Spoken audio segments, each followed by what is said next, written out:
Welcome to Blue Tinted Glasses, the home of Leicester City talk on YouTube.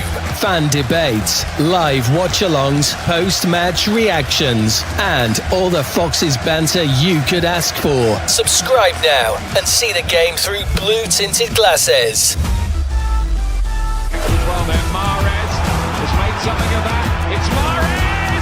2-0 to Leicester City! Next to it, Anthony Kanaka finds Wood. Wood should score. Wood West Kanaka. Yes! In! Here comes Leicester again with Heskey and Ibbett! Well, this is incredible. Got Jamie Vardy with him. Jamie Vardy sets off. Jamie Vardy!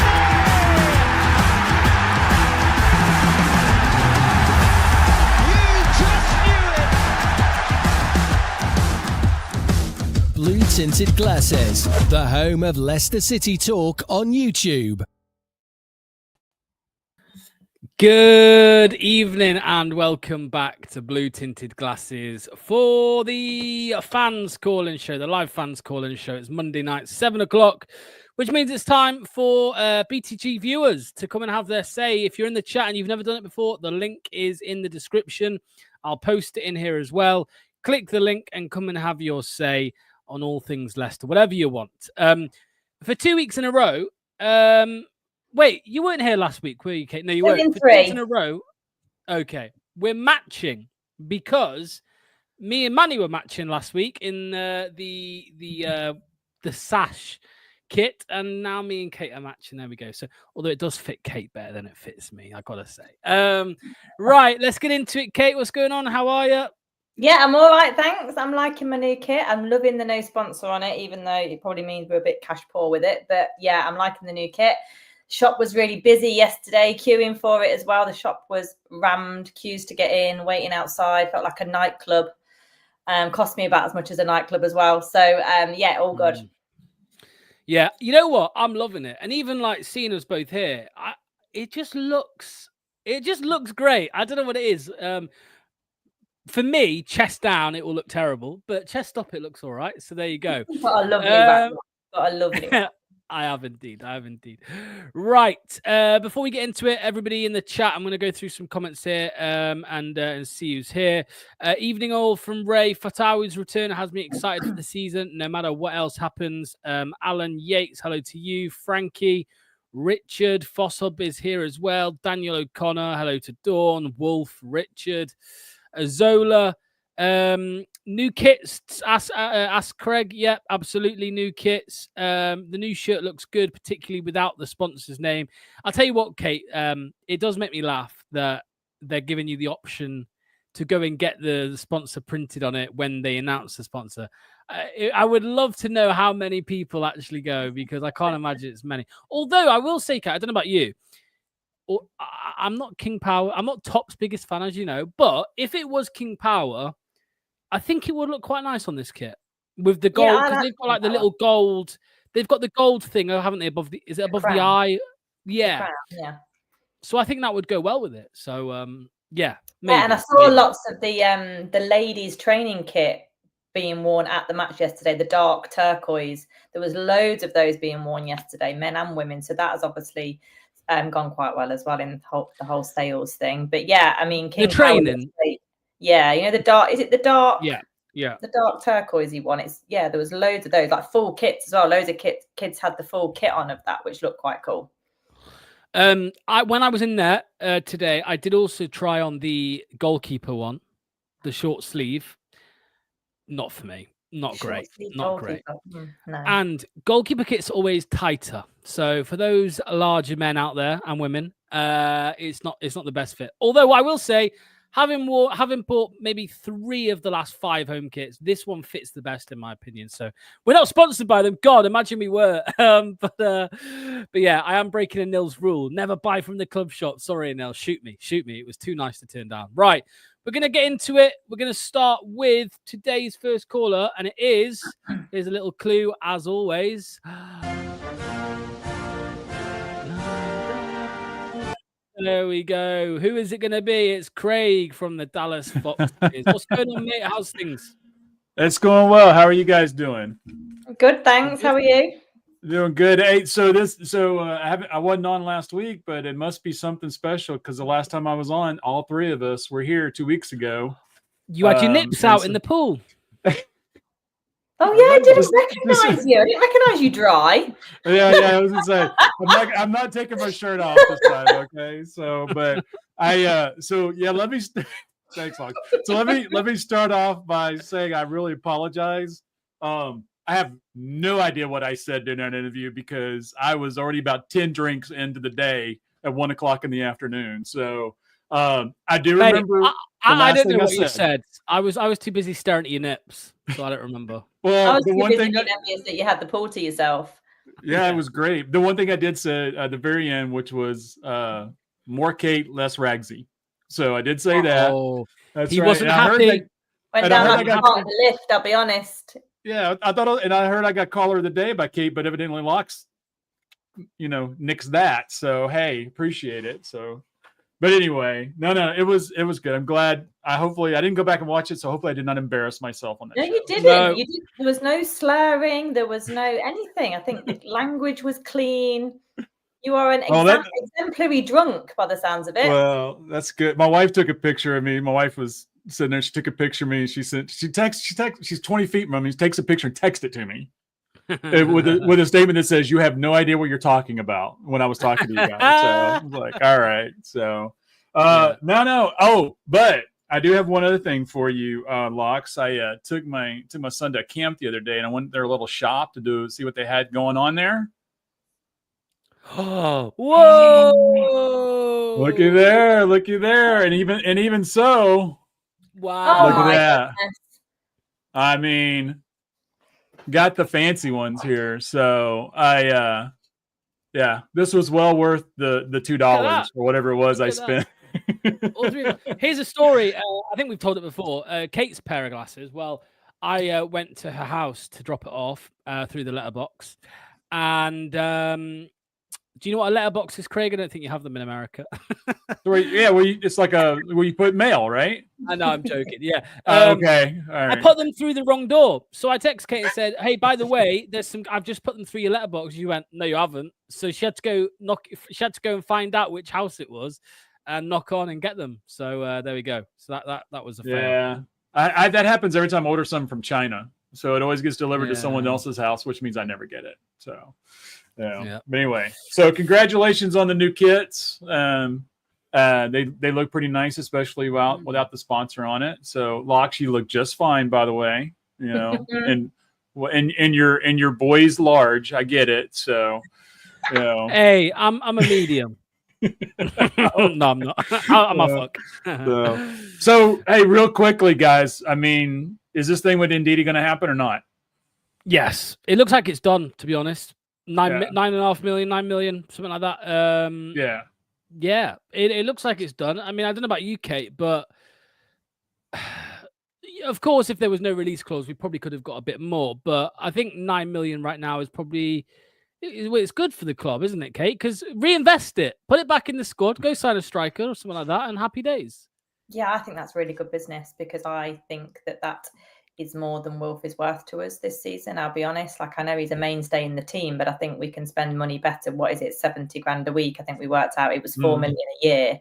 So we've got more than his wages back in transfer fee there, plus his wage expense off the bill, which hopefully will maybe get one and a bit decent younger players. So Wilf's just had his time. He's been an amazing servant. He's had some great performances for us, and he's always gone all in. He's never showed a half-assed approach or anything. He's had some bad injuries, but yeah, the time has come to let him go, really. Well, more than time has come, but yeah, I'm fine with that. It's a good move, and we've got rid of a couple of deadwoods, which is good. Wilf Deadwood, really? Yeah, slightly harsh. Slightly harsh. It's not slightly. Not Deadwood. Just needed. Though, isn't he? Yeah, just needed to go. Just needed to go. That's all. So, but I think the other issue is I watched the match was it yesterday? God, it was yesterday. I watched it. I was in the car driving. My wife was driving. I was watching the match. So I want to make sure you guys didn't think I was watching while I was driving. Ooh, risky. I think we have. She's a very good driver. So joking. you know what? I'm gonna get this and play this for her. So she's gonna come on and ban you or something. She's gonna figure that out. I'm getting a telling off from Kate later for that one. But I was watching a match, and this whole preseason we've been talking about Jeremy Manga. Got to play Manga. And then yesterday you saw Mavididi and Fatawu, and I'm thinking, how is Manga going to get on the pitch? And it seems like we have a really good problem, which means we have really good wingers. So if that's the case, is the only thing we're missing a striker? What do you think, Kate? Yeah, I think so, potentially. Maybe. I don't know about the centre-back situation. It depends if we can get rid of one. But I know Cody's gone, obviously. I would like to see Fasco, to be honest. I think that's another expensive, literal deadwood. I don't think he's going to get a real look in, to be honest. But yeah, I mean, the striker situation is problematic, but I think we can patch over it as well. And then the one linked, Craig, is Richard Kone. Right. Wanderers. Did you just see about an hour ago, BBC Sport Wales said that Swansea's out or looking like he's not going there. So what does that mean? Who knows? But something to remember with that as well, Craig, is for some reason Birmingham are on the hunt for another striker. I mean, they've got loads, but they're on the hunt for another one. They've just lost out on Chuba Akpom, who's gone to Ipswich. He's just chosen Ipswich over Birmingham. So they could enter the race for Richard Kone. I mean, they'll know him well because they played him twice last season. 18 goals last season in his first full season in professional football after coming from the Essex Premier Division. I think we should be all over it. Hopefully we are. And then my last question. Do you think that starting lineup yesterday is going to be a starting lineup against Wednesday? No. Yeah. I don't. I don't understand how we start those two center backs together. So, all right, let me rephrase that. I don't understand how we start Vestergaard. There we go. That's the one right there. So, well, Kate, what do you think? Because, I mean, they've definitely had more minutes than the others in pre-season. Like, Nelson hasn't played loads. I think in one of the games he did have a knock. But, you know, so, as it stands, Kate, it does look like Marty likes the partnership of Vestergaard and Okoli. Yeah, and I wasn't against it myself. I thought it was okay. I mean, we're playing a different way. We're not really utilising the centre backs in terms of building each time from the back like we were doing before. It's much more progressive. So that could leave you susceptible to a rapid counter, I think, which is a bit worrying with Vestergaard. But I wasn't against it, but I would prefer Nelson over Yannick. I thought Okoli did well. I thought clearly Okoli was wanting to bomb forward like Harry Maguire used to do. It was exciting to see. But yeah, I wouldn't be against that partnership and I can understand it. But the only thing is, I think there'll be a lot more turnover than there was under previous managers. And that gives me the heebie-jeebies if there's a quick break. Because unless Vestergaard is stood on the penalty spot all game, he's going to get absolutely rinsed. I said yesterday he was like our best player in the first half because he made several great passes and he wasn't called on to do anything defensively, right? Yeah. So as long as he's not under pressure, he's a great center back. It's once he gets under pressure, then he just folds, it seems like. Or the ability is just not there like it used to be. That's really what it is. Yeah. Yeah. There you go. Hamza will be an interesting one as well because obviously JJ and Ricky P have both got knocks as far as I understand. So I think Hamza will be interesting as well, although he was captain yesterday. So, I mean, Hamza was doing what Hamza does best, which is great in some cases, but he's not great on the ball. And I think, again, if you're going to have people like that at the back, you've got to be careful with the turnover rate because he can get caught as well and just throw in a shaky tackle and, he's on a booking in minute 9. Yeah, he's like that. So yeah, he has an infatuation for the yellow card. So I mean, he loves to see. I'm not against that. I love that kind of player. We need it. You do need it. And he massively has a place this season. His effort is never questioned for me. But I just think if you could have Ricky, if you can keep him fit, if you could have JJ, you probably want that option. But I think that might be the centre back and the right back would be the question. I thought in terms. I'm not gonna lie. Go on, Craig. With Chowdhury there, we're definitely influencing our we're doing our best to place our stakehold in Bangladesh. That's for sure, because those fans are fanatical, it seems. Oh, they are. Yeah, he's a David Beckham over there, isn't he? I'm not concerned by Hamza or Vestergaard too. You know what? The more I think about it, we're gonna destroy this league. Honestly, nah, we are, man. We are. Remember this moment, Craig. Remember this moment. Yeah, we're gonna replay this. Angry Locks comes out in match day 48. We're gonna replay this as we're missing out on the playoffs. You know. I just don't. I think we're fine. Yeah, honestly, I think we are going to piss the league, as they say. I think we're too good for it, especially Abdul Fatawu. Oof. Anyway, Craig, thank you so much, mate. It's good to get you calling again. We'll see you very soon. Love Absolutely. Take care. See you guys. Bye. See you soon, mate. Okay, up next is going to be Joe. So get ready, Joe. You're up next, mate. Josh says, just tuning in, who models... I mean, there's only one answer here. Flipping well is, Josh. Thank you. Thanks, Kate. I'm glad you agree with me. Right, here comes Joe. Let's get him in. What's going on, mate? How's things? You all right, guys? How's it going? Hello. All right, how are you? Yeah, I'm good, thank you, guys. I'm good. Yeah, just wanted to come on and just say, Fatawu at the weekend, just to see him back, just to see our boy running down that wing. His goal was phenomenal. I couldn't believe I mean, look at it. It's just quality. I mean, if you ever wanted to see a sexy goal, that's it, isn't it? I mean, it just is. Sexy goal from a sexy man in a sexy shirt. That's what I say. That's it. But I tell you something, guys, and it's kind of a hypothetical, but he's this. I would not wish an ACL on any player, right? I would not wish it, but he would be going if his ACL hadn't gone last season. He would be the first name, I think, on the list of clubs in the Premier League that they'd be looking at, because he was coming into his own before he got his injury. So in a weird way, I'm kind of thinking we're kind of lucky he got injured for the fact that we're probably going to be able to have him this season, because I think he'd be gone otherwise. I mean, he's quality, absolute quality.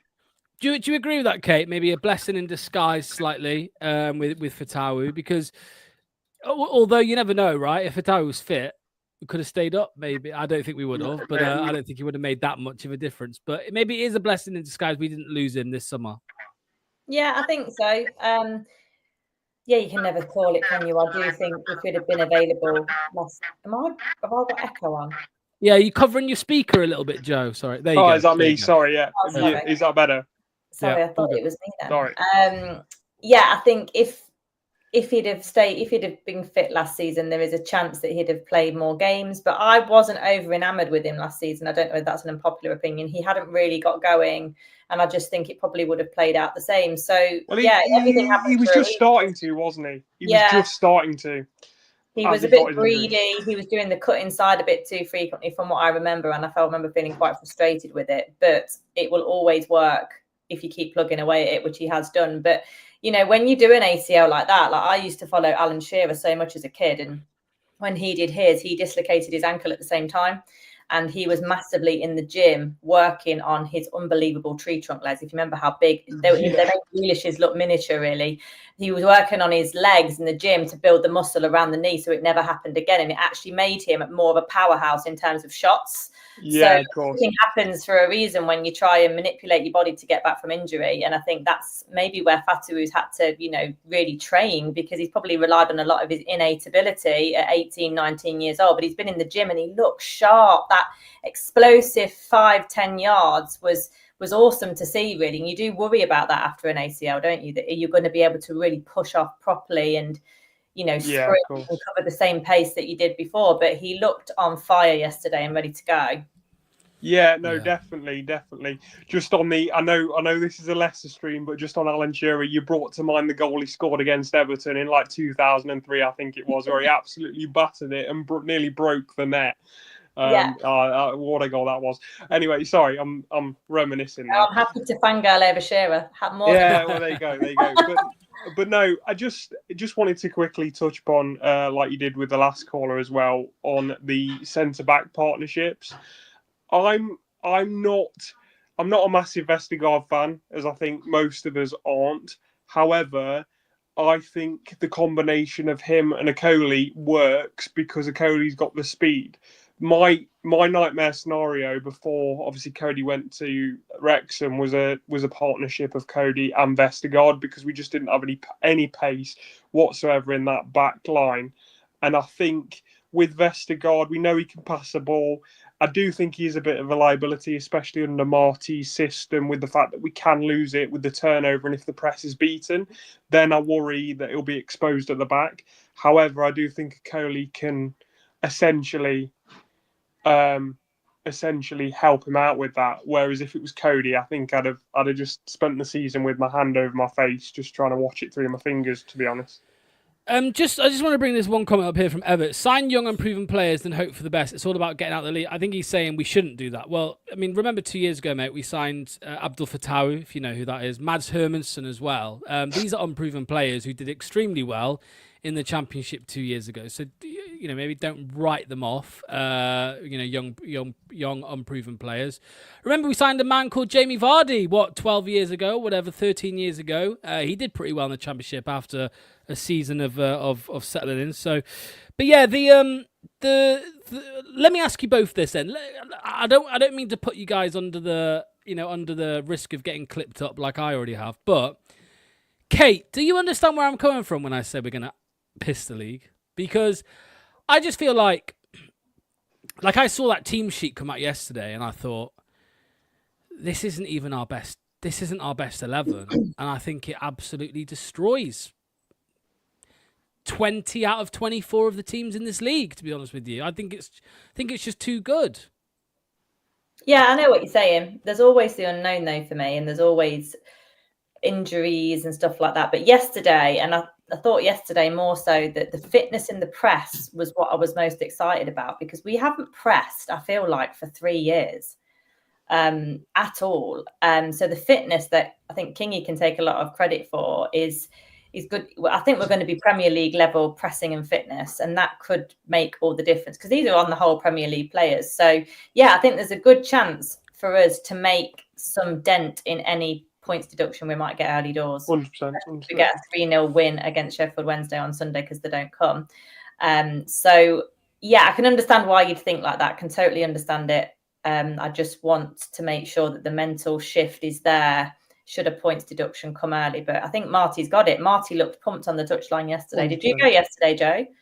No, I didn't. I live up near Manchester. I'd have been there otherwise. I go to as many games as I could. I actually went to Old Trafford last season, sat in Stretford End around Man United fans, because I've got a friend who's a season ticket holder. Managed to get the disabled seats. The view, I saw the whole pitch. It was brilliant. So, but yeah, just on the question, Locks, with what you were saying about piss the league, I think what people forget, and I've been banging this drum, I think I've said this to you before, is the drop off in quality of Premier League's Championship. So as much as I'm probably not as enamoured to put my full hat in like you are, I do think we will get a lot of results that we're not expecting, and a lot of these players that you think are dross, I'm even thinking about Skip. He was pretty decent yesterday, and the reason I'm saying Skip, he's not a Premier League quality player. I wasn't enamoured when we signed him because he wasn't Premier League quality. But in the Championship, can he do a job, and can he do an effective job? I do believe so. You look at what he did with Norwich in the Championship, and that's what we've got to remember. We are in the Championship. We're not in the Premier League. So there's a massive drop off there. So I agree somewhat with what you're saying. There was that tweet yesterday from Jacob Horsfall, who said there is not a single fullback in the Championship that will be able to handle Abdul Fatawu, and it's true, man. He's just gonna rinse them for fun, and he's maturer. He will be maturer than he was 2 years ago, and he would have developed a lot under Enzo Maresca. Maybe not so much under Cooper, but and now Marty's got his hands on Abdul. So it's exciting. And even Steffi, right? I'm not his biggest fan. I know other people aren't his biggest fan, but he did well. He did well yesterday, and his social media post was interesting. Yeah, because I felt at times you can argue he's lackluster. He gives me the Emil Heskey vibe sometimes with his attitude. He can be really hot and cold, but he seems pumped for the season, and he was all over the place yesterday. He was loving playing with Fatawu and Bilal, and it was nice to see. Yeah, I think they feel it might be the case of just making a pure difference, that we've got a man who's come in who's sure of himself, confident, and has a plan, rather than let's fudge it together a bit and see what happens. I was just going to say it's amazing and I think they clearly, I think Marty's a likable guy, and there's a lot of players there that like his style of play, because it's obviously similar to Enzo's, but I think there's more pressing. I think there's going to be more attacking opportunities, especially for those front three players if we play with a three up top, which it looks like we're going to do. And I think it's that thing of like, right, I can get a bag full this season. I can get an absolute bag full. And yeah, I think that's what Mavididi in his post was alluding to, wasn't it? We are going to score at the fullback, whereas I feel like the few seasons we've seen him, sometimes he'll go once or twice and then he'll almost give it up.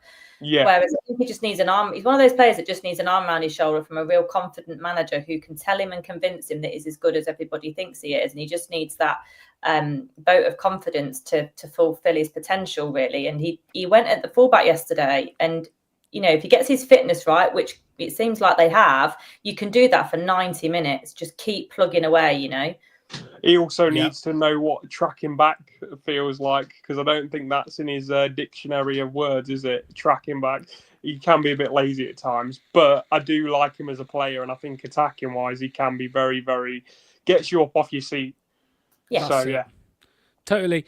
Right, Joe. Thank you so much, mate. Thanks for calling mate. as always. Thank Hope to see you next guys. week, mate. All the best.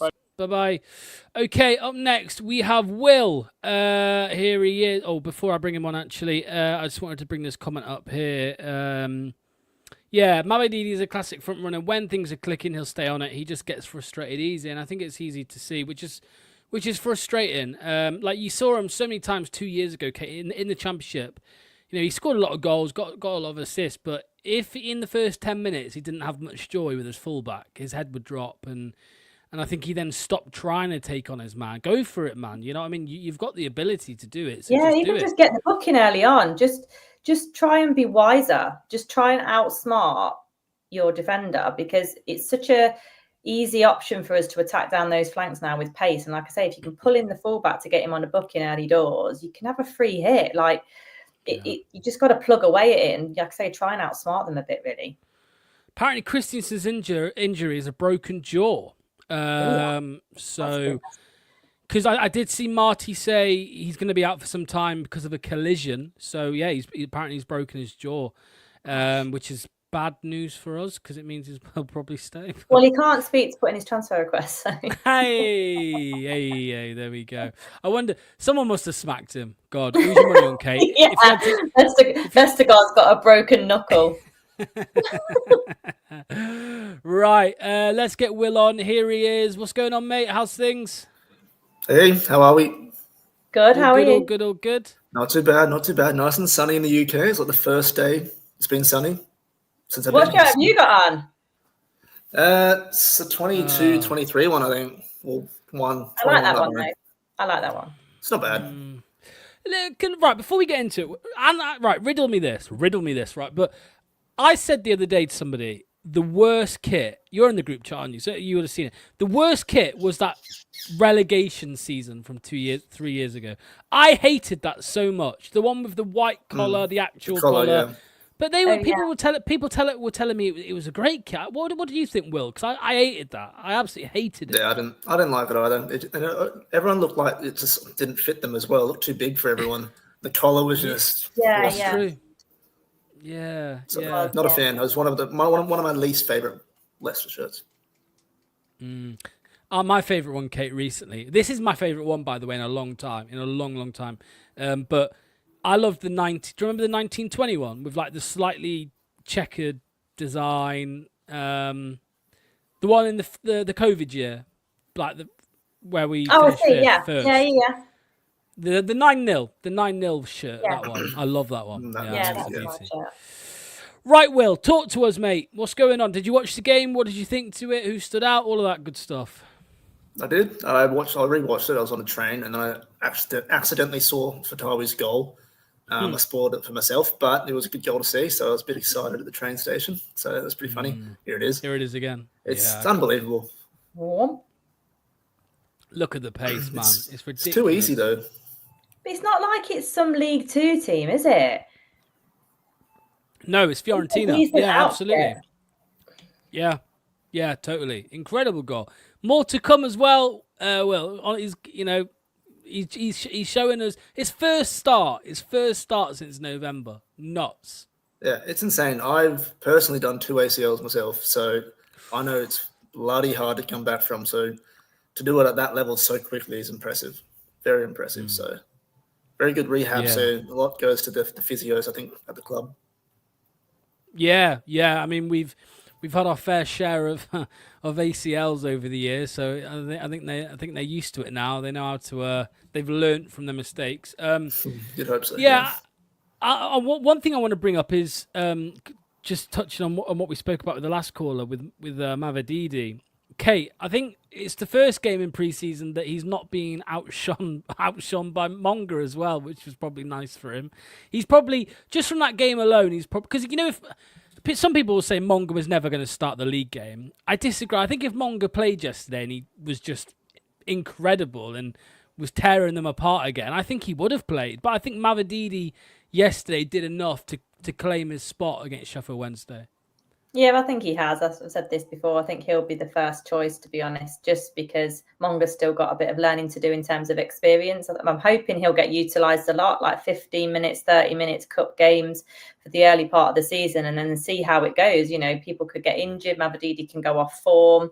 It just depends what happens. But yeah, like I said to you before, the only danger I see with Monga is that quite quickly teams could figure him out. It's all right saying that you can play with the big boys, but it's playing against these professional defenders that will be his biggest test, really, because they do figure you out. They might not be able to match you for skill or pace, but they always find a way to figure you out. And that's just something that he's just got to learn, isn't it? You only learn that if you play. So yeah, what do you think, Will? Because it was his, I don't want to say worst because that sounds harsh, but it was his least impressive performance of pre-season so far, Monga. But he was up against Dodo, who's he's a quality fullback. In fact, it's probably the best right back he'll come up against all season, to be honest. Yeah, I don't know. I'm Mavididi's I back him up a little bit in that group chat. I think he was instrumental the season we went up. I really watched some of the highlights we had, like all the goals we had in that season, and he was instrumental in so many important matches. I do think Monga has a higher potential, but I think you kind of want to integrate Monga into it sort of slowly. I think, as you saw, he is going to be great, but we need to be careful, I think, especially physicality-wise. If he does an ACL, it sort of screws us as a club as well. Which I think you're at higher risk if you're still growing, aren't you? From what I understand. Yeah, I'm not sure exactly, but yeah, I think so. There's a comment here which says Jordan Ayew will score 15 in the championship. Seriously, back him to be a very solid false nine type, allowing our wingers to cut inside. What's your take on this, Kate? Because we keep talking about a striker, and I think we'd all like to sign another striker because we've only got one recognised striker who's Daka. Then you've got Ayew, who's probably going to start, but we'd like a third. But Jordan Ayew, top goal scorer in pre-season, Kate. 3 different types of finishes as well. I mean, yesterday was a bit of a scoff, I think, in the end, but he scored from a corner. Scored from the bloody corner kick. Crazy. But I think he's, again, another one like Mavididi. I think he's shown enough in pre-season that he will be the starting striker over Patson Daka next Sunday. Yeah, I think so. I don't mind Jordan in that central role. He looked way more comfortable. He has to do a lot less running, which is good for him, and he can just occupy a smaller space. And I think that is way more suited to how he moves about now. Like he's an old man walking, isn't he? When he got subbed yesterday, he looked 82, needing a new hip. But he's, going up front, I think he's fine. I think he gets in the right places at the right time. He drops off when he needs to. And then, you had the contrast in Daka, where not only did he have a terrible touch, he also nearly took Casey's season out for him at the same time. So, I think I would prefer Ayew as the 9, like, no doubt, really. What about you, Will? What did you think to Ayew? Yeah, I think he fits that role. He does what you need for now. I think there's better alternatives out there in the market that we can get, but for where we are, he's definitely fine. I think in home games, he's actually probably going to be more useful because we're going to have lots of possession, and he can hold that ball up. He's a good finisher in the box, just get it to him. But he also allows for the wingers to come in. And I think yesterday you saw how wide the wingers were. They were both on the touchline, so they could switch it easily. So having someone like Ayew that could hold it up, and I saw him run quite deep as well. He came dropped in quite deep to get the ball and distribute it outwards. So I think, we know he's good enough at this level, especially in the championship. He'll do fine. And Will, Richard Kone, I know we all keep going on about him, but would you be happy with that 5 million quid? Because I say risk-free. Some people in the championship, some clubs in the championship, that's not risk-free. That's a lot of money for some clubs. But for us, £5 million, I think it's risk-free. I don't know what you think. Yeah, I think it's risk-free as well. Regarding the situation we're in, it's a no-brainer. It's low risk. It could be amazing. He might not be amazing, but you're not spending that much money on him. And it's a good backup to have because we saw Daka is just not consistent. I was sold on him last week and then saw him yesterday do that. And I'm just like, that's not the guy you want to lead you forward. So, yeah. What about you, Kate? Because, somebody says here, should stay. I'd also buy a proper in behind 9 as well, which Kone is. He can play that perfectly, that role in behind. He's quick. And sack Daka off. Had enough of watching him embarrass us himself. I mean, I think the thing with Daka, Kate, is I can't see anybody buying him this summer. So I think it'll be the case of him just leaving on a free next year. But getting Kone in, I don't know if you know too much about Kone, but just having another man as an option is always going to be a good thing to do. Yeah, I think so. I think the best I've seen Daka play is when he's in a 2, but we just never do it because Daka can be a decoy, and I think that's when he can work in a 2 quite well. But we just don't play that way anymore. And as the solo striker, it's hard enough, and chances come less regularly, like Vardy used to find. And like yesterday, he was clean through really from that pass, and he just completely fluffed it. And you can't do that. The same at Ellen Road a couple of seasons ago. They're so few and far between when you're a solo 9. You've got to make it count. And it could be confidence, it could be rhythm and momentum because he's just not had anything for like 4 years or whatever it's been. But he's just not what we need, and it's a shame. We've paid a hell of a lot of money for him. His CV looked pretty good. But these things just haven't worked out with numerous strikers that we've had, but they've cost us so much money. Just finally, Will, on this comment here, for me, I don't think this would be the case. I don't think that, if Kone comes in, I don't think there's going to be many Leicester fans who are expecting him to score loads and loads of goals. I think, with Patson Daka, for example, we signed him for 20 million quid from a European team, and there was maybe an expectation there when you spend £20 million on a striker that he's going to do better than he did. But with Richard Kone, I even said to Anil the other day, I said, even if Kone is here for 4 years as a backup, for me, that's 5 million quid well spent because you've got a striker there who, as long as he's not absolutely terrible, if you've got a player there who can come off the bench, make a difference, or he's a rotational option for 5 million quid, then that's great. And then on the upside of that, if he scores loads of goals, that's even better, of course. But I don't think a striker coming from League One up for 5 million quid is going to have a high expectation from loads of fans. No, I'd just want to integrate him sort of slowly as well. Like if it all goes wrong, we have Ayew. At least don't just have Daka and Kone. If we had Daka and Kone as our strikers this season, I'd be very worried. Because Kone is unproven at this level. He might be great, might not be. But Daka, I think we should just do a swap with Wickham. That might be good for both parties, probably Daka's level. So that's true. League One, I think he would score some goals in League One, to be honest. Although we did say that about we said that about the Championship, of course. Will, thank you, mate. Thanks for calling in. Much appreciated. We'll see you very soon, mate. Yes. All right. Bye. Cheers. Bye. Nice one, Will. Cheers. All the best, mate. This is true as well. What Frankie says, the gap, Kate, from League One to the Championship isn't as big as the gap from the Championship to the Premier League. The gap is smaller, hence why you get the likes of Ipswich and Maybe Birmingham. I think was it Bournemouth, Sheffield United. They've done it in the past. They've done back to back. It is doable because the gap isn't as big.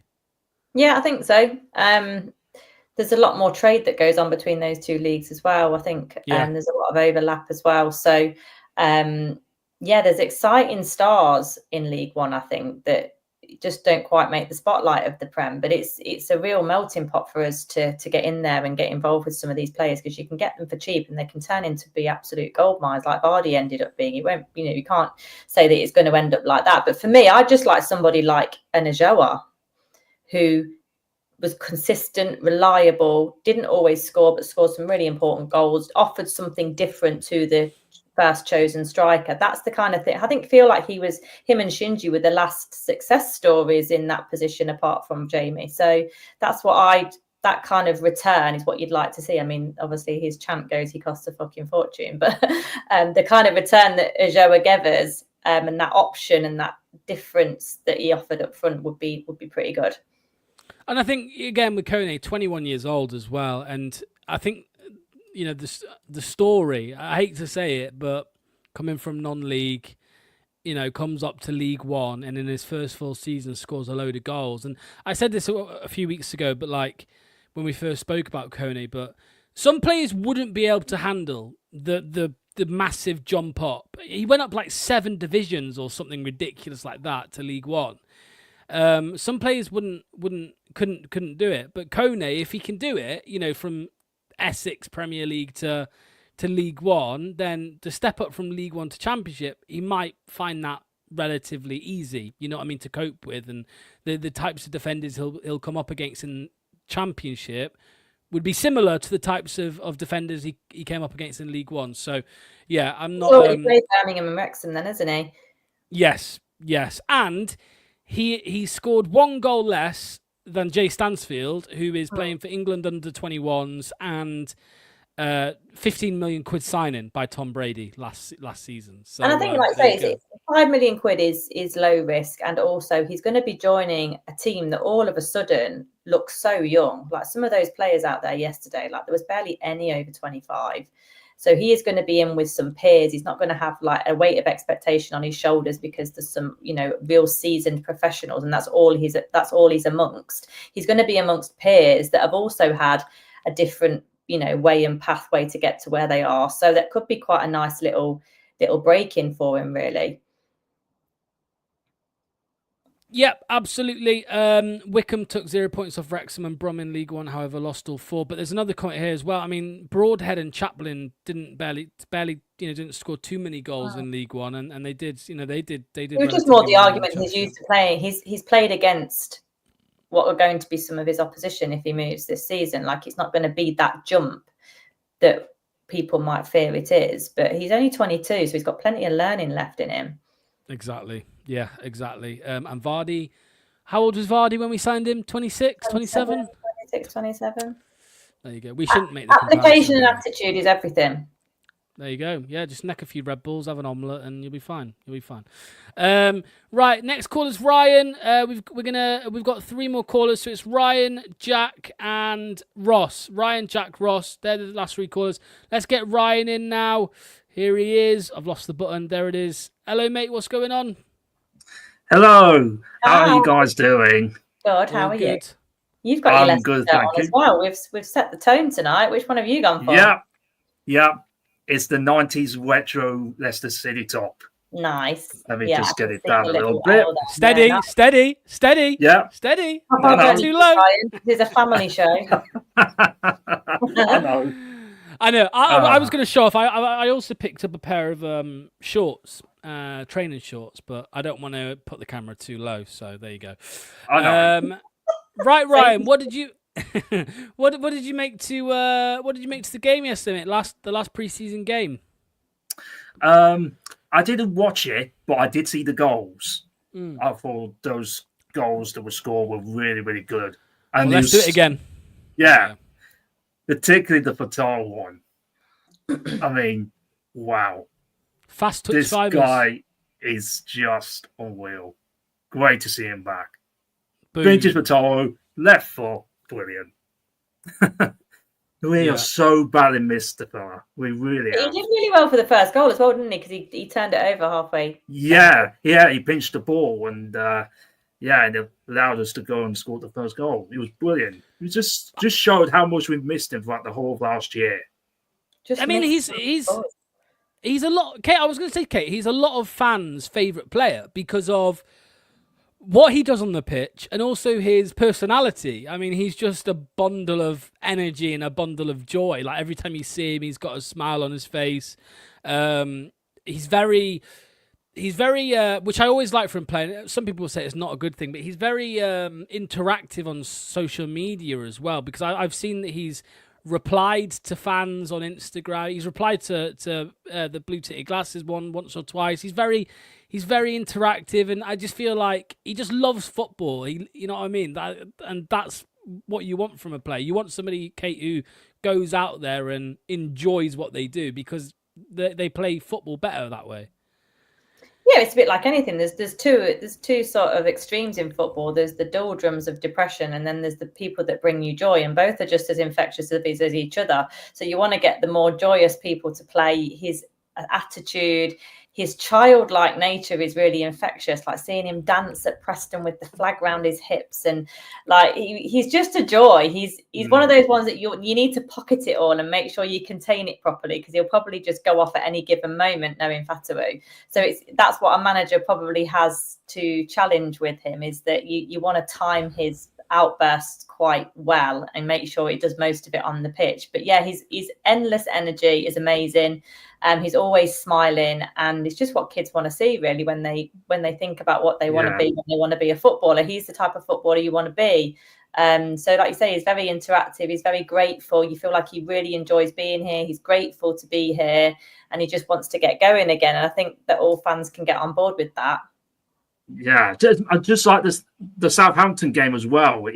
You saw how happy he was. You know, that game where he scored a hat-trick, we won 5-0. It was just, this is just the kind of character you just love to be seeing out there on the football pitch. I just love his character. I really do. Yeah, and I've it's like, it was probably the worst player to get an ACL for us at the time, because it was like, not Abdul, you know what I mean? Not Abdul, not that we're wishing it on anybody else. But because I'll tell you what was interesting, I remember it clear as day. It was a Sunday morning, and we did a Good Morning Foxes, and there was an article that came out from Ghana that said, Ayew and Fatawu both injured. One is more serious than the other. Like, that's all we got at the time, and we were like, I know which one I wish. I was like, oh no. And then it came out that like Ayew's was a strain or something. We were like, oh God. And then there were photos of Abdul in surgery before it was even announced by the club, and we're like, well, there we go with Fox, really. So that was a shame. There's a comment here from King Leicester. It's fine. But yeah, I mean, here's another one for you, Ryan. Will Alves. I mean, there's another player that had his ACL and a couple other injuries as well, and his development was obviously halted slightly. What have you made to him in pre-season? Because I can't remember what game it was. I think it was the Cologne game, I want to say, where he came on in the last half hour or last 20 minutes, and he was good in that one. I'm not sure what to make of him, to be honest. I would have thought he would have had a little bit more minutes under his belt, probably. But obviously, it's very difficult when you've got other certain players that are ahead of you in the pecking order, really. So I'm just not sure whether he's going to get regular minutes now. I'm just not convinced now that he's going to feature too much. Yeah, what do you think, Kate? It's just unfortunate, right? His injuries of, he was our Monga 4 years ago. Like, he was the one that everyone was hyping up. I remember going to watch, was it Watford, I think, where he made his debut in the FA Cup, and he was doing some step overs and stuff like that, and which is it's nice to see, because it's like a young player who's got the confidence to do it. On his debut, trying to do step overs against another, championship team at the time. and it's just unfortunate how it's all worked out for him. Yeah, it is unfortunate. It feels a bit ominous though if he didn't get any game time really. I don't know. There's something ominous feeling about it. It wouldn't surprise me if he got loaned out again now, because we just seem really heavy in that area. And if he's being surpassed by people even that are younger than him, maybe his time at Leicester's coming to an end. I don't know. It's too hard to call it, because we've just not seen, if he's worth keeping, which it looks like he seems to be, then I don't understand why we're not playing him and pursuing and trying to push him forward into the first team and at least getting regular minutes. He's just had a few like cameos on the bench, hasn't he? And Enzo kind of used to drop things in there about him being involved with the senior squad, and it doesn't mean anything. Like, is he going to play? It's time he did. He's had a championship loan. So he's had the running in the legs in as far as that is concerned. But yeah, it just feels a bit ominous to me, and he's kind of dropping off the pecking order, like Ryan said, like going out the spotlight a little bit. Yeah, don't you think it depends on whether El Canoe stays or not? Because I think if Bilal stays, I think Will Alves will end up leaving and go on loan. I refuse to let myself have any hope that Bilal's going to stay, because if Bilal stayed, we're not only pissing the league, we are breaking the points record. Okay, that's what we're going to do. If Bilal El Kanu stays, if we've got Mavididi Fatawu and Bilal, right? I dread to think what the points. Of course, there's points deductions and stuff like that on the pitch. On the pitch points. On the pitch points. Bilal's just. I mean, yeah, you saw it yesterday. They all linked up so well yesterday, right? And this is it. When you see preseason games and you see players with smiles on their faces, that's when the delusion starts to set in. Like, oh, he looks happy, he could stay, and then a week later he's gone. And I just think, Kate, he's too good to be here. But you could have said that about Dewsbury Hall, I suppose. But I just think he's too good, and the interest is quite strong. I think he's gone. No, I'm still sticking by what I said before, that I think he'll stay. I think he likes playing with the players that he's playing with because they're his age. He really enjoys playing for Leicester. That's my take on it, and I've said that. Points deduction, points record. We're breaking it. We're breaking it. Fuck Tom Brady. Fuck Ryan Reynolds. We are breaking the points record. although if either of you want to come on Blue Tinted Glasses, you're welcome. We are going to clip this 23 games into the season, and we're going to find out for ourselves, aren't we? We will clip this. Let me tell you a quick story. 2 years ago, I was on the Just Joe Football Show, and I said the same thing, that we're breaking the points record. And he clipped it up. And in about February, Joe was getting worried because he was like, oh, shit, he could be right here. And if it wasn't for that horrific capitulation that happened in was it February and March, it would have happened. Yeah. We would have comfortably. 106 points, the record is, and we finished on 97, I think. So yeah, we should have done it. We should have done it. Yeah. But if Bilal stays, we're doing it this year. We're doing it. Yeah. Last question for you both, Ryan. I want to ask you this, mate. I want to ask you this. It's a little game. Who is the next out the door after Ndidi? Who do you think? Oh, next one out the door after Ndidi. This is a tough one. I'm gonna guess Somali. Ooh, that's a good one. Take it. Take it and run. I don't know, I think he might stay. I don't know if we can get Conor Godey out, then surely Somali can easily let go. Surely. Well, you pull that face, Kate, but I know we've been here before with Samari, but he's another one. Not left a year. Yeah, but in the championship, Kate, he's. Oh yeah, that went so well 2 years ago, didn't it? Well, he left. He left. But I'm saying if he was in the championship, I think he'd smash it. To be honest. Samari. No, Samari. You sure about that? Yeah. Oh yeah. Player of the year. No, I'm joking. Not player of the year. But no, I think he'd be good. I think he's just on this runaway train of optimism right now. I feel like we should bottle it for a bit because it will definitely derail at some point. Yeah. So yeah, I think there are two positions we need to address. Tomorrow, player of the season. Yeah. So two positions I think we need to address. Obviously, the striker, of course, are hopeful that Cody signs because you predicted this, Locks, and I sort of did as well, that we could get Richard Kone. And if it happens, I think we deserve almost credit for this. And the last position I think we need to address, I think, is a box-to-box midfield player. We haven't replaced KDH, have we? Well, you say this, but I kind of liked the role that Oliver Skipp played yesterday, and he did well. Even Manny was praising him, and you know that's when he was good. You know he had to have been good if Manny's praising him. I think he did very well, and he was playing in that more advanced role, compared to Samaris. I think he did well. I don't know about you, Kate. Obviously, you were there. What did you make to Skipp? Yeah, I thought he did well. I did think he did well. I think he needs to be a little bit more physical.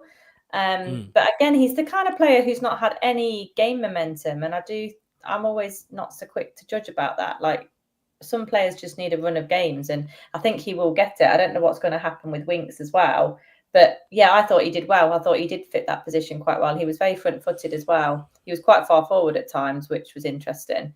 But yeah, he did well. He was getting stuck in. His head can't be held high at the moment because he has had a bit of a crap start to his career at Leicester, and he will have known what people say about him, I would think. And, he just wants to probably kind of prove a point this season because he is still really young. And, like we say, some of these players do just need the arm around the shoulder from a manager who's actually competent at doing it. And I haven't felt the previous two have been at all.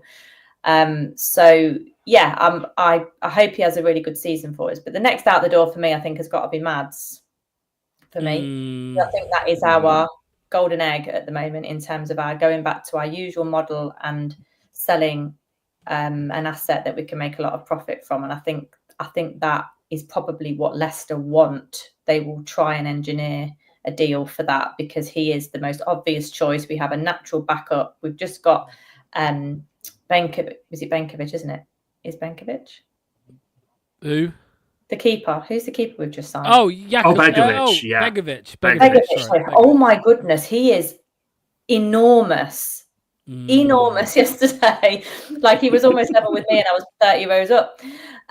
Yeah, he's a big guy, man. So we've got him in. Jakob's a natural replacement, and I think Leicester City need that sale. So I think he will be the one to go. I'll tell you a funny.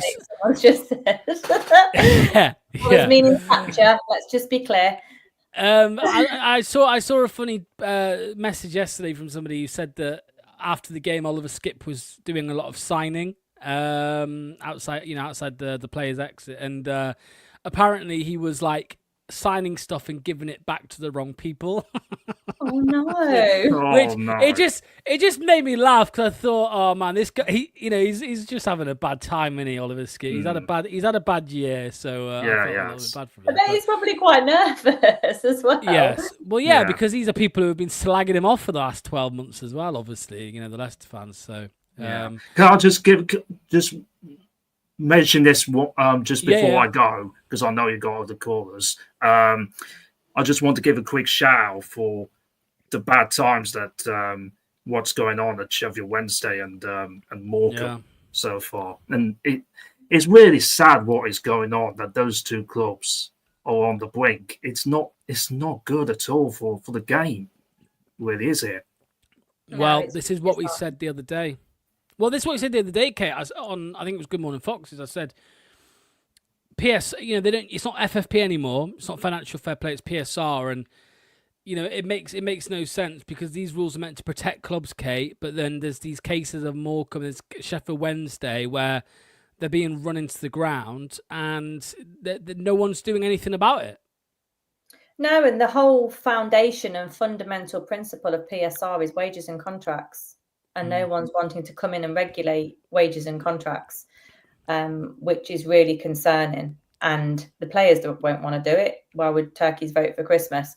So there needs to be a regulator come in that links wages somehow to profitability and turnover. And it's just getting away with itself. It's been happening since the early 2000s. It's how we've had probably 25, 30 years since Sky TV, really, of just these wages running away, despite what affordability looks like, because the cost to stay in the league, it's so expensive. And we see that ourselves. Like, Leicester wouldn't opt to charge the kind of prices that they do, but you're completely bound by the terms of the league and fishing in the same pond as all these other people for stupid money. So, profit and sustainability is all well and good, but if you're not willing to regulate the costs of football clubs, particularly the players' wages and contracts, then it's almost being built to be broken, and it's horrible. And I'm so grateful that our club aren't in the same position as Sheffield Wednesday. Like, imagine thinking this Sunday we don't know if we're going to open our doors.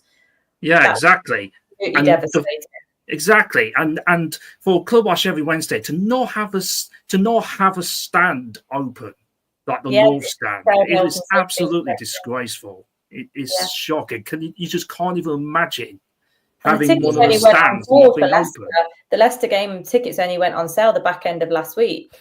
It sold out instantly, pretty much. Like, all the fans want to come and turn out, particularly to voice their have their voices heard against the ownership. But it's a well-followed club, a really well-followed club, and it's an old club, and it's an old ground. One of the historical old clubs. Yeah, they're one of the oldest clubs in the Football League.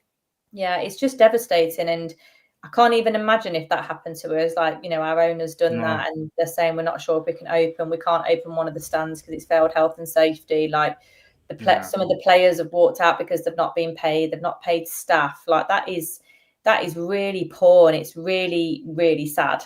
Yeah, it is. Yeah, I mean, we were on the cusp of we were in administration in the early 2000s, and we were only just saved by a consortium that Gary Lineker fronted up. So we were very, very fortunate that we weren't in this bad of a position like the likes of Sheffield Wednesday and Morecambe found themselves in. But yeah, the money was a lot smaller then. We're talking. It was, yeah. You're right. So what I'm going to do is do a stream, whether it's tomorrow or Wednesday, but I'm not sure when. But I'm going to be talking about it in greater detail because it needs to be heard. Yeah, I did see that. Yeah. So that'll be good. Yeah, absolutely, because it's not good what's happening, and I mean, let's see if the game goes ahead next Sunday. I hope so. There's every chance it doesn't, but we'll have to wait and see. Ryan, thank you, mate. We'll see you very soon. Thank you very much. All the best, Ryan. Okay, we are about to get a full house of new Leicester shirts. Here is Jackie Boy, the final whistle. Let's get him in. There we go. Look at that. Yeah. You okay? Good, Jack. Yeah, I bet it felt nice, Jack, getting a couple sizes down to last year's, mate. Do you know what? It's not tight either. It's quite comfortable. Yeah, I thought that. Yeah, I like it. Go on then, Whistle, mate. I know, just like Kate, you were at the game yesterday. What did you make to it all, mate? I thought first 15 minutes we were shaky. Vestergaard and Thomas. Bit of a little mistake from Hermanson, but when we started to grow into the game, I thought we moved the ball quite well in transition. We'd press from the front. Your best form of your defence is your attack, innit? And they did their job yesterday, to be honest. Abdul Fatawu tore them up all first off. They couldn't cope with it. What do you mean? I tell you what, that is just unreal, yeah. To say he's just come back from an ACL, that is fantastic. The speed and the agility he's really bulked up, hasn't he? He's lean as well, really lean. And to do that on his own after an ACL is crazy. Like, you think he'd never actually had an injury before. But to say how long he's been out, he was phenomenal yesterday. He did that whole game, didn't he? Like, he won a few corners, constantly pressing that fullback. Yeah, they couldn't deal with it. And Oliver Skip, I thought, did all right in that midfield yesterday. What about Uncle Ayu? Another goal for him, mate. You know what? I bigged that Uncle Ayu up a lot and said to the brother yesterday before the game, I said, Jordan Ayu will get one today. He said, who's assisting? I said, Bilal El Khanous, and it did. Bilal's assist, by the way, for Uncle Ayu. It was good. And Uncle Ayu in front of goal. Dangerous as ever. He's definitely getting 15. You know what? I thought he was getting 10. I think that guy's getting 15 next season. Hey, Jack, what did I say, Jack, on the prediction show on Wednesday night last week? I said Leicester's player of the season, Jordan Ayew. Although Abdul Fatawu might he might pip him to it, to be fair. But if it continues as it is. But yeah, I mean, it was brilliant. What do you think to this, Jack? You know what, yeah? If Abdul's leading the captain for that, mate, I think we're going all the way with it. I'm sorry. That team is good. Martis, if we entered, you can see the players are really getting involved now on his style of football. Yeah. I love that guy, man. That boy is special. You look at him and Bilal El-Kanouche yesterday, the link-up play and that. And if we can keep Bilal, get Fatawu on the right wing, get Mavididi on that left, get points record, Jack. We're going all the way. Points record, Jack. If Bilal points stays, record, even with the deduction, or points record just on the pitch? On the pitch. Right. Yeah. Right. On the pitch. -9's easy to capture back in the Championship. Not so in the Premier League, it's more difficult, but I think we can capture 9 points back if it's 9 points. Especially if Sheffield Wednesday don't turn up on Sunday, that's a third of them got. Well, Patrick Bamford, bloody Barry Bannon signed a new contract there, hasn't he? So that's an extra. I think it will happen. I've just done the maths. You can drop 31 points and still break the points record. So you take 9 points off that 31 then?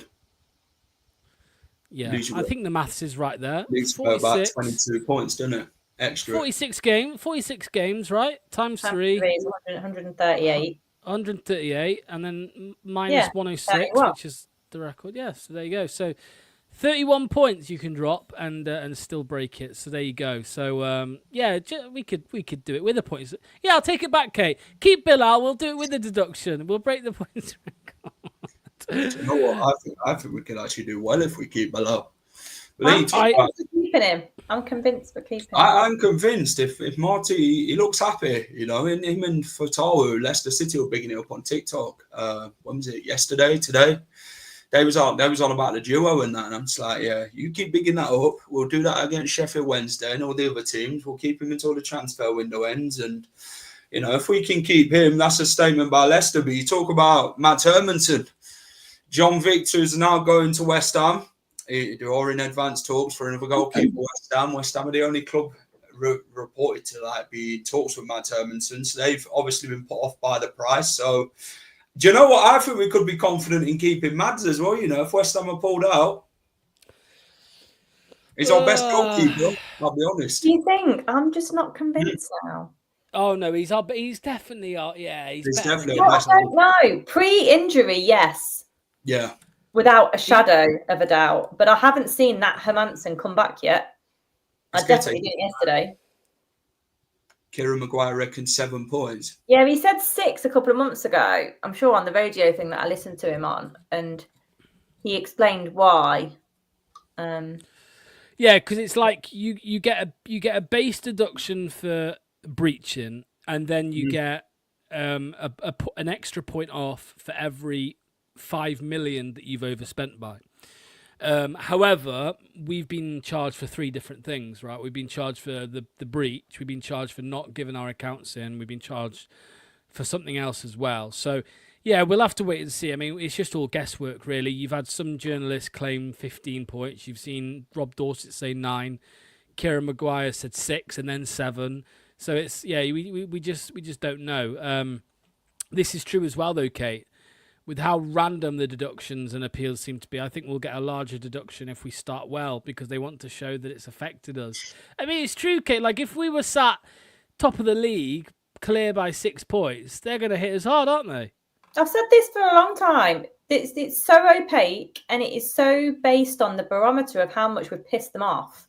And that's what it feels like. That when you have rules and regulations, the penalties should be pretty explicit.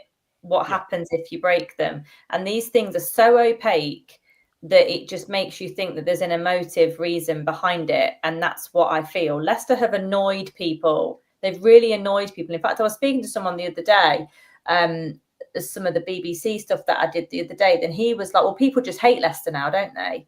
And you're like, why? Why do they hate us? Like, of all people to hate, we've been relegated. All the teams that keep escaping the punishment, selling hotels and women's teams and everything else, there's no hate on them. There's just that, oh, that's just them though, isn't it? Why do people have a vendetta against Leicester? Like, I really can't figure that out. And that's what frustrates me the most. I think you do feel like, well, we're just going to really hammer them this time and we'll really show them what happens, because they told us that our rules were wrong, because they weren't written for a relegation team. And that's where it just feels unjust and it feels sneaky. Yeah, I agree. Jack, thank you, mate. Thanks for calling. Thanks for waiting. Much appreciated. At the end, I'll refer everybody to your match day vlog because it was a good one. So I'll send people there. So cheers, Jack. All the best, mate. See you very soon. Cheers, Jackie boy. Ross, are you ready? Camera on if you're ready, mate. Come on. Are you ready? Don't see him. No sign of him. Right, we'll come. Oh, he's there. Are you ready or not? Do you want me to come back to you in a sec? I'll come back to you in a sec, Ross. First of all, look at this guy. Jesus. Oh, my goodness. Where's your shirt, Manny? In the post. Oh. In the post. In the post. You inspired me to order it today. I know, I'm looking forward to it. Sorry, I'm still feeling it, Oasis. Fucking hell, that was 4 days ago. Right, that's how long there's an echo. There's a really loud echo. Yeah, a big echo, Manny. On me? Yeah. Bigger one. Oh, sorry. Okay, you guys carry on for a minute. I'll see if I can fix my audio. I could just hear myself now. I'm going to meet you a sec, Manny, because it's off-putting. I'm so sick of this financial crap hanging over our heads. Yeah, exactly. Yeah, we just want to get it out of the way. Mark says new kit wankers. Yes, that's what we are. Graham B said, which I don't think this is great. No, it's not Graham Brock, because Graham Brock has got a H. I'm still getting over Oasis. Yeah, right. Let's see if he's working. Let's see. It's still bad. Is that better? No, still bad. Still bad. It's weird. This doesn't normally happen with you. Just skip me out today and move straight to Ross. Fix it. It's not too echoey. It's just feel like it's all right. in an auditorium. It's all right. So just carry on. So you're still dying from Oasis, you rock and roll star. Oh, some poor chap passed away. I heard. Did you read that? You in did the yesterday, press? yeah. Some poor chap fell from the top of Wembley Stadium. Well, not from literally the top, but fell from. Oh yeah, one of the top tiers, straight at the end of the Oasis. gig. Yeah, at the end of the gig, he fell over the side. Jeez. I tell you, I wasn't totally shocked, because you want to see the state of some people. They're my age, right? They think it's 1996 again. Honestly, apparently it was a record for the most number of beers sold at Wembley concert, I think, for a concert. That's just Liam. Yeah, but you want to see the state of some people. So yes, I'm afraid still feeling it. But anyway, what I'm feeling also more is Abdul Fatawu. How can you not be feeling the return of, one touch, two touch, lovely, the third touch, beautiful, fourth with the right foot, pace. What shall I pass? Nah, let's just score. Mavadi loved it as well. La la la la la la la. Did you watch the game? Did you manage to watch the game? Yeah, I did the watch along with the chaps here. I did have tickets, but I just couldn't face the drive. But it was interesting you were there, Kate. I mean, I know that you were, say, from a different school about potentially, what we should potentially do. And I know that one of the key points was excitement, right? So I'm hoping that everybody is in agreement that we all enjoy the style of football that this is bringing. And we're going into it wide open. You never know what's going to happen, of course, but I hate to say it, I'm with Locks. I think we're going to absolutely destroy this league. And I don't care what. It's nice to hear, though, isn't it? I don't care what points you're going to give us. I just think we've got the best team, the best squad in the whole league. Really have points per game. We should be first. And I'm hearing some predictions about us being as low as 8th. I don't know what people are watching. Unless the league is completely transformed in the last 2 years, which I don't think it has. We are honestly. I think we're better than some of the teams that have come up. I think we're arguably better than Sunderland. We're probably still better than Leeds. And it sounds very cocky, but it's not because of cockiness. It's just because we've got players like Abdul, who we weren't 100% sure if he'd be the same Abdul. You could argue he might even be better, having done all of that training off the pitch, All of that hunger in his eyes been bottled up, and he is waiting to pop like a champagne cork. Well, there's a comment here that says one Fatawu injury could screw us. I disagree, because what happens, Manny, if Fatawu got injured? What happens? J unit time. That's what happens. That's what happens. And if it's not J unit time, then it's Casey time, and he'll be good enough to do all of this. He looked sharp yesterday. His pace looked great yesterday. He's improving. He's improving year after year. You're seeing an improvement year after year. He is getting a little bit better each year. I won't say that for all of our players, but we have. I think you mentioned earlier in the show that our wingers are our strength. I mean, we really have some tasty talent out wide. I know that we'd ideally like a striker too. I know that Richard Kone and Locks would really like Richard Kone.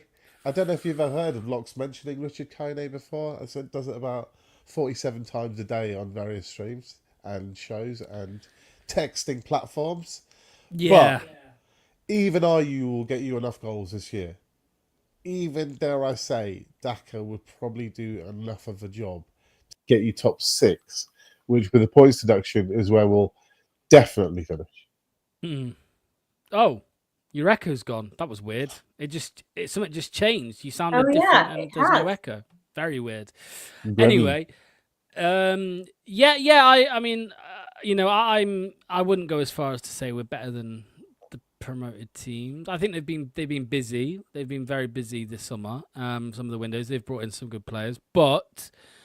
I do think. I think we're going to destroy the league. To be honest with you, on the pitch again, it comes down to the points deduction. I think completely. I think that's going to work. It's going to work in the opposite way. To think it's going to galvanise the squad, and they'll use that. Marty's cute enough to use that as look, everybody's against this. Fergie used to do it all. You say one thing, everybody hates us, and they're against us. And you use that as a way of making it them against us. And you build up team spirit, and it'll give the players sort of a sort of target to work to. If you kind of work at -9, I think we actually could do with it sooner rather than later. I want to get this stuff done ASAP, and let's know and work towards getting that target down to 0. And I think even if we start with -9, how about this? If we start with -9, at some point of the season, we'll hit top of the table. What do you think, Kate? Yeah, sod it. Let's go for it.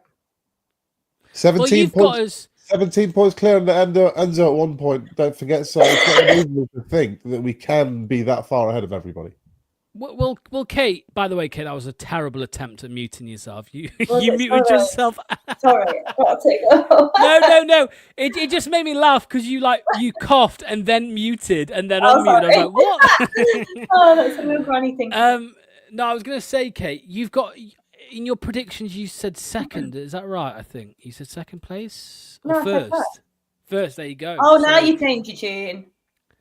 What? Well, the way through now. You didn't put first, did you? I said third. Which I think it could happen. I think we could finish first. I think we could finish third. Like, it all depends on points deductions and stuff like that. There's even rumours of 2 deductions for some reason. I think even Kieran Maguire said 2. Why not? Recently. Rewrite the ball for Leicester City. Why not? Yeah, exactly. Going up the table every game would be a huge confidence boost, said Kunal. And harder than ever, said 97 points last championship season, but 100 this season with the points deduction. I mean, it's a different league. It's weaker. So I've seen people saying it's stronger. I disagree. I think it was weaker. It was stronger when it was Leeds and Southampton in that first season that came down, because we've been stripped since then, so it's weaker for them guys. Ipswich, they're probably slightly stronger, but they've lost Liam Delap, for example. Southampton are weaker than they were 2 years ago. So I think it is a weaker opposite. I think it is a weaker Wrexham have bought Connor Cody and Danny Ward. Literally, they're buying our rejects. So I think they're probably limiting themselves for survival rather than a promotion attempt again. Birmingham are the interesting one, aren't they? It's interesting to see because they're throwing a lot of money at it. There's a lot of capital behind where that club's going. Are they ready to make that jump up straight away like Ipswich did? I think Birmingham, I think everybody sort of fancies them to be in and around the playoff mix. So they'll be a threat. I think it's a load of bullshit, to be honest. The people who are putting them top 2, I don't understand. I still can't see it. I still can't It's understand momentum. it. You know what it is? If you want to do that, you have to start well. And you have to start well. I think the late charge is only really good for sort of getting you in the playoffs. If you want to be in that playoff in the top 2, you got to start off like a dream, and you just got to keep going and going. And if you do wobble, which happens, then you hope that your lead was big enough, like it was last time, that you can ride through the wobble and survive. So yeah, I mean, our fixture lineup looks really good to start with. It really does. It looks. We realistically should be looking at sort of 2 wins and a draw from our first 3 minimum.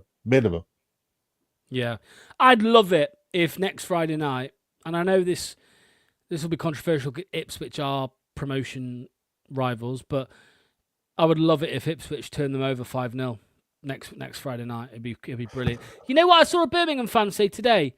Oh, we should put a cheeky 20 million bid into Leicester for Fatawu. A Birmingham City fan said that. Cheeky 20. Cheeky bid. Cheeky £20 million for Is Fatawu. that the loan fee for 1 year, right? I mean, that's right. It's crazy. 20 a year. That's what it costs if you want Fatawu. He's got 3 years left, so 60. They're getting ahead of themselves. And I hope someone from the club is watching. The question mark with anybody when they come back from long-term injury is, are they still the same player? We've just seen that Fatawu is the same player, if not better. Whilst everybody else is not paying attention to Fatawu, get his contract extended. Extend that contract today. Don't wait another year. I agree. Don't wait longer. Get that contract nailed down, and don't do another 4-year deal. Give this boy a 6 to 8 mega Chelsea year deal, and let us enjoy this boy for as long as. And when we do sell him, it's going to be big. Extend it another 4 years.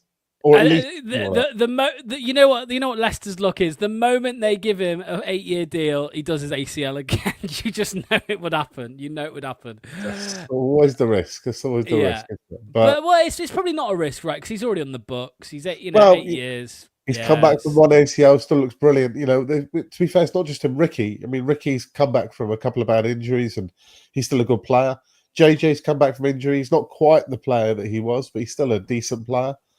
So, you know, there is the rehabilitation side of things obviously does go quite well with us. We've got a lot of experience of dealing with ACLs in particular, lots of long-termers, so we should be pretty good at it by now. But, I mean, this boy, it breaks my heart to think that we'll go up and then someone will nick him next summer. I want that contract nailed down a long time.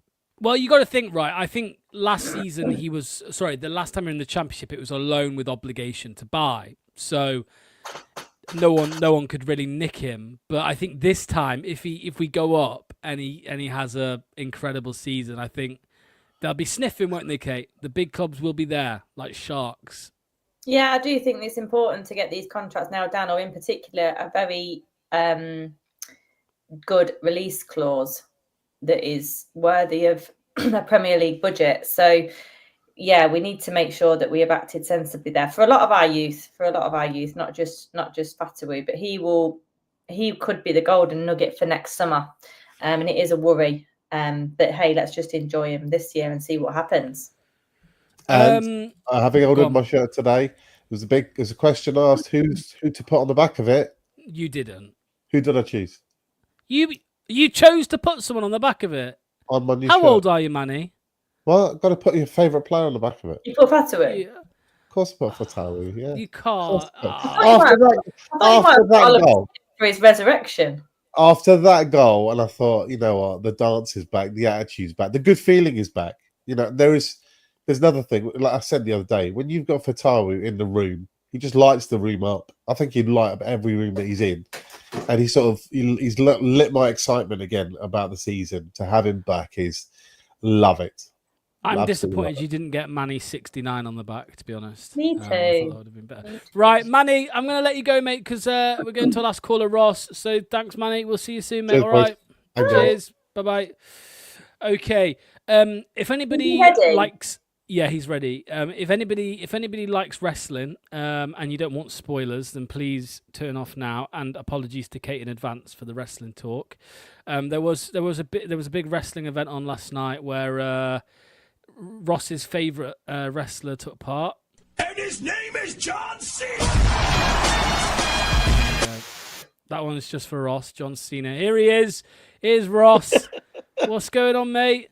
Yo, how you doing? Yo, where's the belt? Pull the belt out. The belt's here. Spin it. Give it a spin. Give it a One spin. second. There you go. The amount of people on Saturday when I went to that thing that were nicking my belt, I got speared as well, which hurt. And there's a clip of that. I'll have to send it to you later. And it still hurts me back and all. Before we talk about Leicester, Ross, what did you think to SummerSlam last night? Oh, I was watching. I was on the phone with Mr. Whistle. And when that music hit at the end, holy crap. I was 2:30. I was sat right here. I was like, oh my God, it's Brock Lesnar. I honestly buzzing. Absolutely buzzing. Well, there's a spoiler for everybody. Brock Lesnar's back in the And it's been all over the internet for the last 20 hours. So you should be caught up by now. But no, I was buzzing. Leicester, talk to me, mate. Leicester. What did you make to the last friendly? Yeah, a good game. I watched the game, really enjoyed it. And obviously Fatawu, obviously, what can you say? What can you much say about him? Absolutely amazing. Sorry, my nephew keeps calling me. It's all right, mate. Oh, honestly, my nephew stressed me out so much. Don't worry, man. If they're shouting, don't worry. It's fine. Yeah, Carry on. Uncle Rossi. No, Fatawu was just it reminds me of, he's come back. It reminds me of Brock. He's come back. He's bigger than ever. He's a beast. He's a freak of nature. Because where's the man bun? He's not got the man bun like Brock. If anyone comes back with an ACL injury and plays like that, that's insane. It's the redemption. Fatawu's redemption. That should be his story this year. If he ever brings out a book, Fatawu's redemption. And that goal was insane. I mean, honestly, the more I watch it, the better. But Manny then saying about I've got him on the back of the shirt. Listen, Jeffrey Broomer scored a have goal, but that doesn't mean I'm going to have him on the back of my shirt. Wait, hold on. Do not compare Abdul Fatawu and Jeffrey I didn't say Broomer. that. I didn't say that. What I'm saying is that you don't get on the name on the back of the shirt just because they scored a good goal. To be fair, Manny has said many times he is his favourite player. Fair enough. I mean, do you know what's funny? I've never had a player on the back of my shirt. I've always had my name. I know. There was one time where I actually got my last name on the back, and people thought you got the wrong number. It was the year we had Steve Howard, and people thought I had the wrong number. I said no, that's my last name. I had to literally correct everyone every time. Kate, have you got anything on yours? I bought the one last season, and I had Vardy on it for his last season. That's the only time I've had a player put on the back. Did yours come with the beer sign, the beer logo? Oh no, it's not. No, mine didn't either, and you get it for free. I was a little bit. You do get it for free. So it's completely bare, which is I actually quite like it. I like it. I like a naked shirt. I'm all over it. What? Yeah. Oh, by the way, so I might as well show you now. Where's this going? When I was on Saturday. It's my birthday, but you can't see me. Look at that. Wow. There's a few. I've just found it. When I was on your shirt, when I was in Gorilla, I was just looking at behind, and there's me on stage. Oh wait, on stage? Hold on a second. Let me bring this up. Wait there. It's incredible. Why were you on stage? They were doing competitions to win 50 quid. And get best crowd reaction. Unfortunately, no, I came third because I lost to Goldust and Stardust. But to be fair, they bought me a pint. To be fair, there's one of me just on the floor. And then one in black and white. I'll tell you what though. No, Ross, honestly, that is good. That is a really good fancy dress though, mate. To be fair, I rate it. I do rate it. Yeah, do you know? I really. Do you know what? It was quite fun actually, and then everyone just started wrestling each other. So I just thought everyone was trying to nick my belt. So I thought, did you do it? Yeah, I did it. Thing. Go on, I let's did see it. it. Come there. is John C.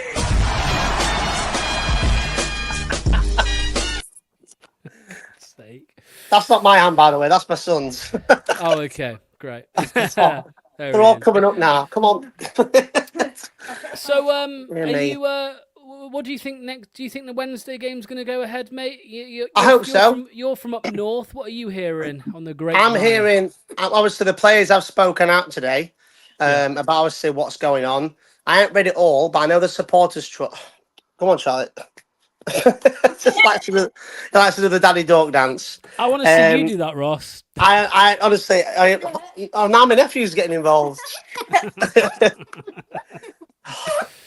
Whose idea was it to have my nephews here with my son at the one night? It was. It was. Your So, mum's. is the Wednesday game going ahead? I think so. Yes. Obviously, the supporters trust are having a protest outside the ground. All, as far as I'm aware, all 3,500 of them. Basically, delay. I think I've got it up here. I don't know if I can get it up properly. The picture. Yeah, they kick off by 5 minutes. Well, come into their seats 5 minutes late, aren't they? Yeah, just here. I can't. It's obviously it's a bit there. So basically, late to your seats protest. Yeah. I'll have a look at it. And basically, obviously, the good thing is it's on Sky as well, because obviously it doesn't get much coverage these days. And obviously, just on the note about clubs, I really do feel for Morecambe. I really do. Yeah. Obviously, as far as I'm aware, they've only got a couple of days, if I'm not mistaken. Yeah. And obviously, when Chansiri is a massive tosser, he is. No, he is. He's killing football clubs. We've had it. But the Wednesday fans, if anyone's any Wednesday fans that are watching, just keep going. Meaning, keep the protests going. Blackpool did it. They finally got the oysters out, oysters, whatever you want to call them. They finally got them out. And I remember there's loads of scenes when they announced they left. They had a game, they lost, but they were chanting about woke up this morning feeling fine. We got the oysters out like we said we would. Newcastle, they finally got Mike Ashley out of the club. So if you keep pushing and pushing, they will finally go. But obviously, I'm gonna clip that up and send it to Project Reset. we just got to keep going. And obviously, it'll be such a Leicester City thing to do if we don't get a result on Sunday. I mean, if you remember years ago when we played Hull, they only had 13, 14 fit players and they still beat us. So we can't go into this game thinking we're going to win 5-6-0 just because all the things that's going on off the pitch. On the pitch, it's when it matters. Yes, I know we've got Fatawus, El Canuses. So we got about Uncle Ayu earlier. So if that's the case, then Cousin Canus. We can have Cousin Canus. I'm trying to think of anybody else, but no, Uncle Ayu. I mean, to be fair, if we don't get a number 9 in... Sister Victor? No, don't insult the sister. But no, on a serious note though, but we just need to take him seriously. Like, it doesn't matter. I mean, Barry Bannon, fair play to him, signed a new deal with him, despite obviously on and off the pitch. He might not be the best of players, but he's a very loyal man to stay at Sheffield Wednesday despite what's going on. Yeah. And I'll be honest, they're going to bring 3,500 down on Sunday. I'll be on the train with him because I'm coming down from Sheffield. So obviously I might get a couple of clips, interviews him and say, what's going on and what's the crack. But I mean, imagine if you could get Steve Bracknell on your show. How amazing would that have been? Yeah. Steve Bracknell, he's a Wednesday fan, isn't he? He should take over. Right, Ross, I'm going to let you go, mate. All the best. Thank you, Cheers. mate. We'll see you. Thank you. Are you at the game on Sunday, Kate? I am. Yeah, I'll be there. I'll be there. Well, wrong way, but yeah, I'll be there. No, whatever. Yeah, I'll be there on Sunday. So yeah, if you want to have an interview, you can do. I'm doing some stuff on my own. TikTok. Nice. There we go. Yes, I'll bring my bucket out as well. I'll come over. Yes. I tell you, Ross, I saw a lovely Hawaiian shirt in the club shop today. I it's got did. your name on it. Yeah. It's got your variations. There was a couple of different ones.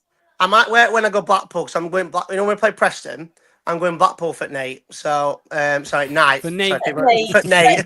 No, I'm going Blackpool for night, and I might wear it. Who knows? So yeah. Nice one, Ross. All right, mate. See you soon. All the best. There we go. Absolute chaos as always.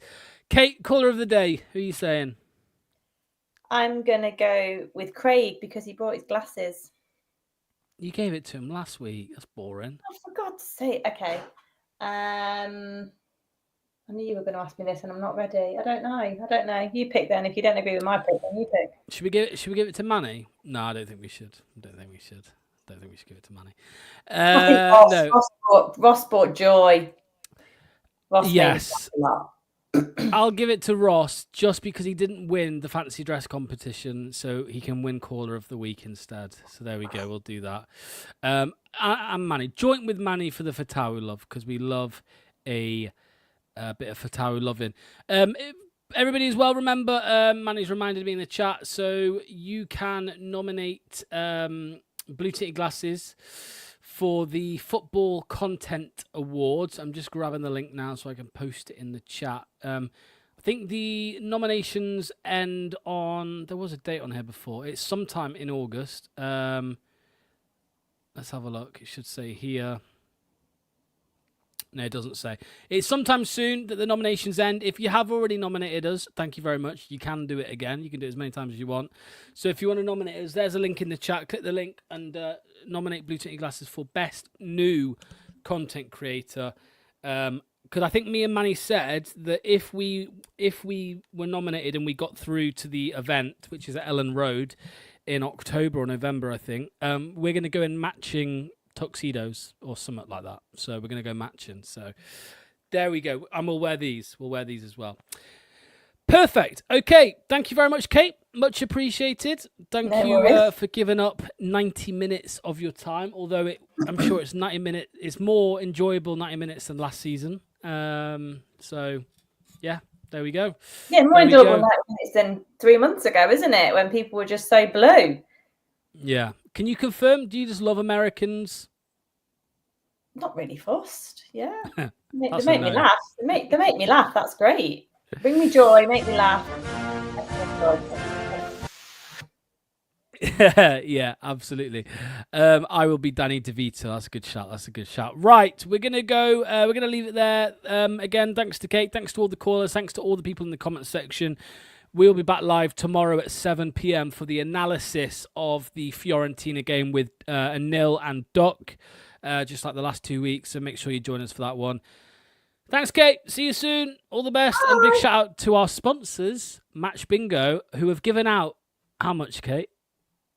200 grand. 200 grand. Massive thank you to today's sponsor, Match Bingo.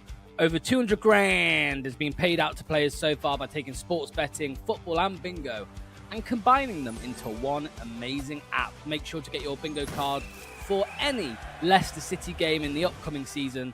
Click that link in the description or via the QR code on screen.